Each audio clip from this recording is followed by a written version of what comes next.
Hey Megtos, this is Vention.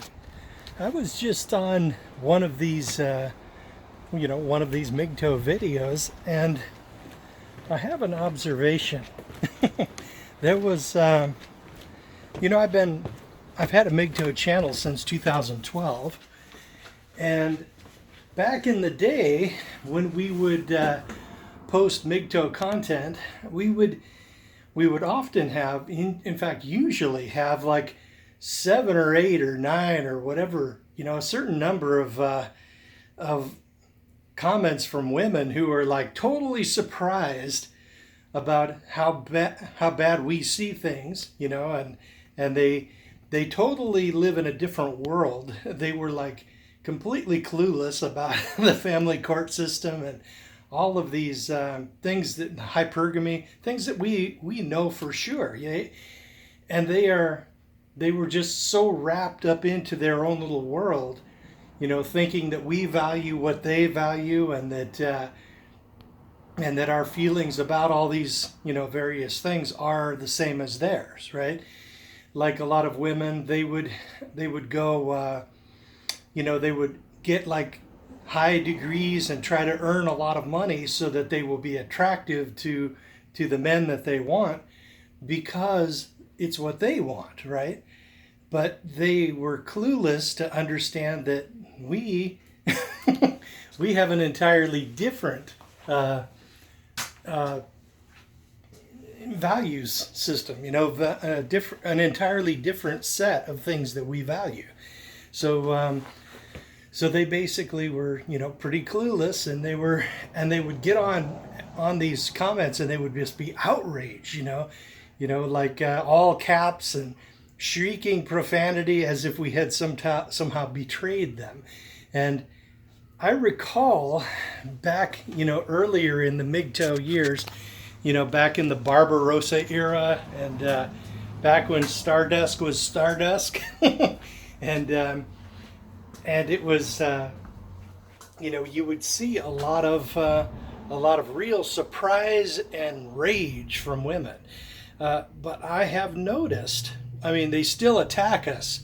Don't get me wrong, but they do that mostly by like trying to attack our channels, and who knows if that's actually women themselves, or just social justice warriors, or conservative, overly conservative types who, think we're betraying the white race or something, or black race if you happen to be black, and they have this whole, if they have like their own agenda, and if you're not serving their agenda, they get really pissed off. But I have noticed a serious decline in such comments. They basically, very rarely do I even get such comments, saying, "Oh, you're doing all these horrible things. Oh, you're such a traitor," and oh, all that, and oh, and you don't understand what it's like, and you hate women, misogyny.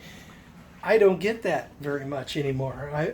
I really don't. I am of the opinion that women, at least, on the internet, on YouTube, are starting to get it. The message is starting to filter through. I think that we have a point, and it's not there. So there's sort of, it looks like they're sort of retreating into sort of a glum silence. So, I mean, they're not meeting us halfway or anything, but they're just sort of not shrieking at us anymore. So I think that's kind of an improvement. I think that means that our message is starting to get out there a little bit. So basically, that's mainly what I wanted to cover in this video. Have you noticed that? Have you noticed a decrease in really angry, betrayed seeming comments? It was almost as if back in the day that they somehow felt as if we belonged to them. And if you steal yourself back from them and take your own life back, it's as if you are stealing something from them. That was the impression I used to get. but I don't get that nearly as much anymore. So that's what I've been noticing. Now in another thing, now this right here is going to be a time limited thing. I'm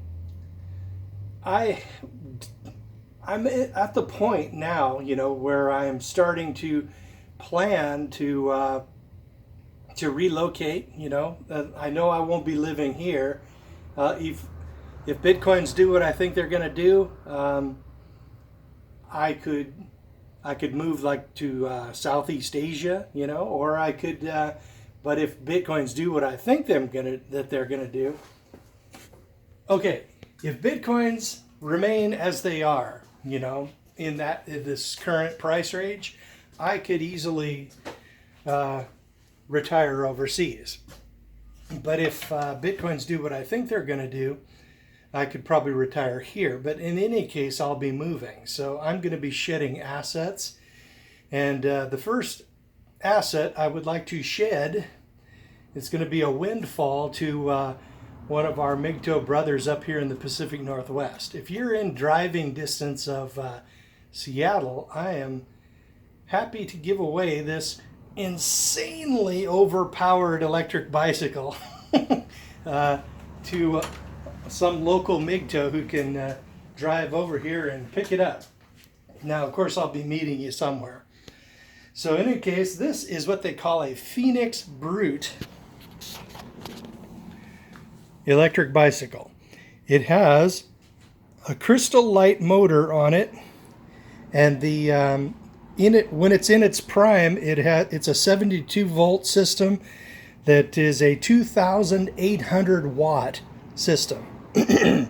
But unfortunately, since about 2014, when these basically I've had these things on a trickle charger, which is on a timer, and every day it would come on for like a half hour or so. But this battery pack here has died. So I basically reset the crystal light controller to 36 volts instead of 72 volts. And well, currently it's 40, but its range is 36. And then I put the jumper on here so that it bypasses this battery. And now we're back in business again. So well, I'm not sure about the cruise control, but the actual battery here, the actual throttle works quite well. Anyway, we got 2 hand brakes, and each one has a little electric switch, which cuts off power to the battery or to the motor, so that if you pull the brakes, you're not applying power. It's got 2 saddlebags. It's got a can of bear spray, the electric rider controller, and it's got a repair kit, some rain gear, a couple of chargers, and a helmet.